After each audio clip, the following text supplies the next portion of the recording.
that he is stepping down as Amazon's CEO. He still will have a very active role in the company, as he says, but quoting from Jeff Bezos, right now I see Amazon at its most inventive ever, making it an optimal time for this transition, a transition that will have him taking on a role of executive chairman. If this should raise sort of parallels to you, the closest I could see is when Bill Gates stepped down from day-to-day operation of Microsoft to make way for Steve Ballmer in that role. It is not totally unusual, but it gets a lot of attention given Bezos' extreme wealth. And of course, he founded this company in a garage selling books.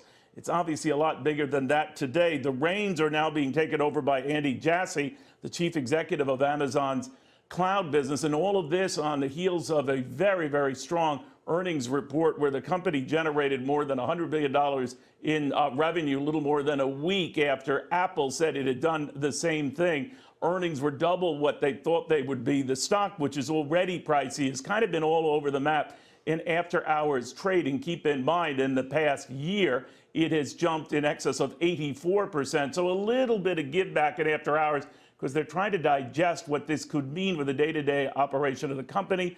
You might recall as well when Bill Gates stepped down as day-to-day operating chief over at Microsoft, the stock took a hit, stabilized under Steve Ballmer, has continued to soar post-Ballmer in the new management and the new emphasis on cloud computing and the like. But again, this is a big development in the world of technology because Amazon, of course, has been one of the safer investment bets when everyone was sheltered at home, buying things like crazy from home. Amazon benefited appreciably, and given the guidance the company has been giving after hours here, it expects that to continue whether we're all sheltered in our homes or not. Larry Glazer, Mayflower Advisors, here. Larry, I guess the surprise isn't that he's doing this and taking advantage of a company that's considered well-run anyway, but that he's doing it now. What do you make of this?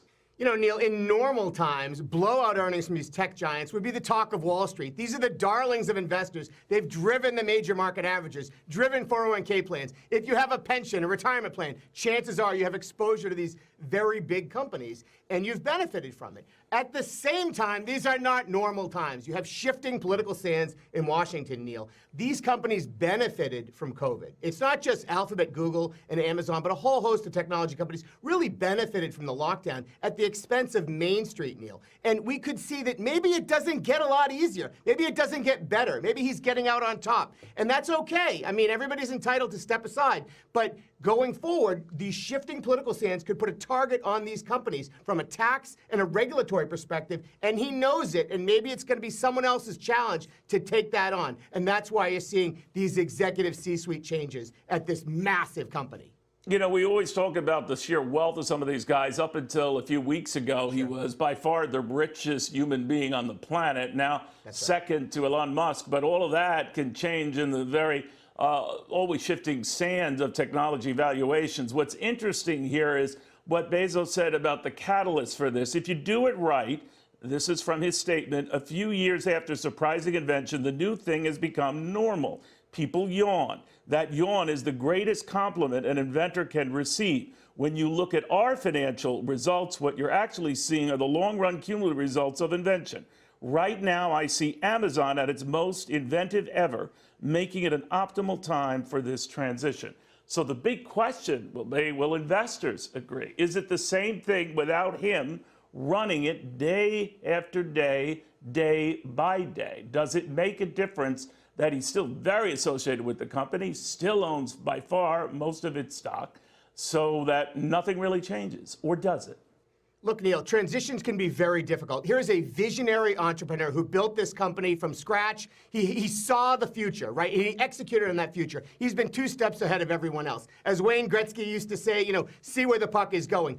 With that said, when we look at other great big companies in the United States, they have not executed that transition well. Look at General Electric under Jack Welch. It was a disaster after he left. So it is not that easy to step into those big shoes at the same time when the expectations are so high. Look, investors haven't lost sight of the fact that this company makes a ton of money, and I think that's great from an entrepreneurial standpoint, from an earnings perspective. It means the expectations are very high to keep making that money. They had a $100 billion fourth quarter. It's amazing that they were able to execute execute on it. That's why the box has a little smile on it, right? But that box may not be smiling under new leadership because they've got to continue to innovate, continue to grow. And the law of big numbers makes that really difficult. They have all of the tools in place, but the stimulus plan, policies in Washington are going to shift the focus back to Main Street. They want to even out the economy, right? And it's going to come at the expense of big technology firms. They're going to be asked to pay for some of this stimulus. They're going to be asked to be accountable for regulatory changes. So those are going to make the job more challenging.